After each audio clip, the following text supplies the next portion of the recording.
નમસ્કાર આંગણવાડી કર્મચારી બહેનો, સ્વાગત છે તમારું આજના આંગણવાડી સમાચાર સાથે આપણી આ યુટ્યુબ ચેનલમાં, જેનું નામ છે ગુજરાતી જીકેની જમાવટ.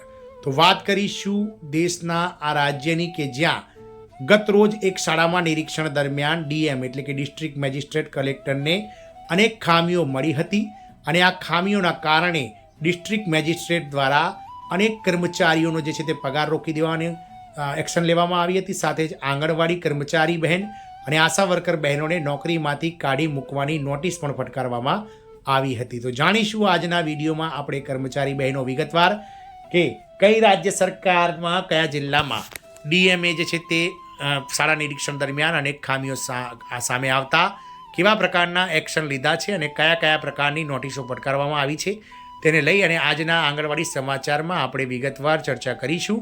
તો વિડીયોના અંત સુધી આપ બન્યા રહો અને જો ચેનલમાં આપ કર્મચારી બહેનો પહેલીવાર વિડીયો જોતા હોય, નવા સબસ્ક્રાઈબર હોય તો ચેનલને સબસ્ક્રાઈબ કરવાનું ભૂલશો નહીં.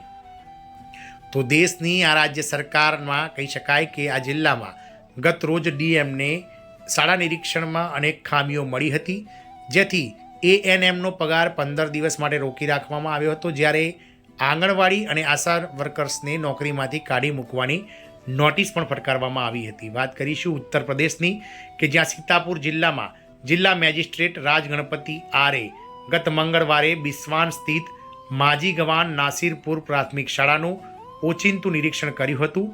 નિરીક્ષણ દરમિયાન પ્રાથમિક શાળામાં સ્થિત આંગણવાડી કેન્દ્ર VHSND સત્ર દરમિયાન બંધ જોવા મળ્યું, જેના પર જિલ્લા મેજિસ્ટ્રેટે ઊંડી નારાજગી વ્યક્ત કરી હતી. આ ગંભીર બેદરકારીને ગંભીરતાથી લેતા તેમણે અધિકારીઓને સંબંધિત એએનએમ પ્રતિભા રાજવંશીનો પગાર 15 દિવસ માટે રોકવા અને આંગણવાડી કાર્યકર અંકિતા અને આશા કાર્યકરને નોકરીમાંથી કાઢી મૂકવાની નોટિસ આપવાનો પણ નિર્દેશ આપ્યો હતો. આ પછી જિલ્લા મેજિસ્ટ્રેટે પ્રાથમિક શાળાનું નિરીક્ષણ કર્યું અને શૈક્ષણિક અને અન્ય વ્યવસ્થાઓનો અભ્યાસ કર્યો. નિરીક્ષણ દરમિયાન બાળકોની હાજરી પ્રમાણમાં ઓછી જોવા મળી, જેના પર જિલ્લા મેજિસ્ટ્રેટે ટેલિફોન દ્વારા બ્લોક શિક્ષણ અધિકારી સાથે વાત કરીને સખત નારાજગી વ્યક્ત કરી. તેમણે ફોન પર મૂળભૂત શિક્ષણ અધિકારી સાથે પણ વાત કરી અને શાળાની તમામ વ્યવસ્થા મજબૂત કરવા સૂચનાઓ આપી હતી. નિરીક્ષણ દરમિયાન 2 શિક્ષા મિત્ર ગેરહાજર જોવા મળ્યા, જેના પર 1 દિવસ માટે તેમનો પગાર રોકવાની સૂચના પણ આપવામાં આવી હતી. જિલ્લા મેજિસ્ટ્રેટ એટલે કે કલેક્ટરે શાળામાં બાળકોને આપવામાં આવતા મધ્યાહન ભોજનની ગુણવત્તાનું પણ નિરીક્ષણ કર્યું. ખોરાકની ગુણવત્તા અંગે જરૂરી માર્ગદર્શિકા જારી કરવામાં આવી છે. બાળકોના ગણવેશ અને જૂતા ખરાબ હાલતમાં હોવાનું જણાતા તેમણે નારાજગી વ્યક્ત કરી હતી. તેમણે નિપુણ તાલિકા રજિસ્ટરનું પણ નિરીક્ષણ કર્યું હતું અને સહાયક શિક્ષક અમિત કુમાર વર્માને શૈક્ષણિક કાર્યમાં સુધારો કરવા નિર્દેશ આપ્યો હતો. જિલ્લા મેજિસ્ટ્રેટ એટલે કે કલેક્ટરે સ્પષ્ટપણે જણાવ્યું હતું કે જે બાળકો નિયમિત રીતે શાળાએ જતા નથી તેમના માતા પિતાનો સંપર્ક કરીને શાળાએ જવા માટે પ્રોત્સાહિત કરવામાં આવે, જેથી તેમના શિક્ષણ પર અસર ન પડે.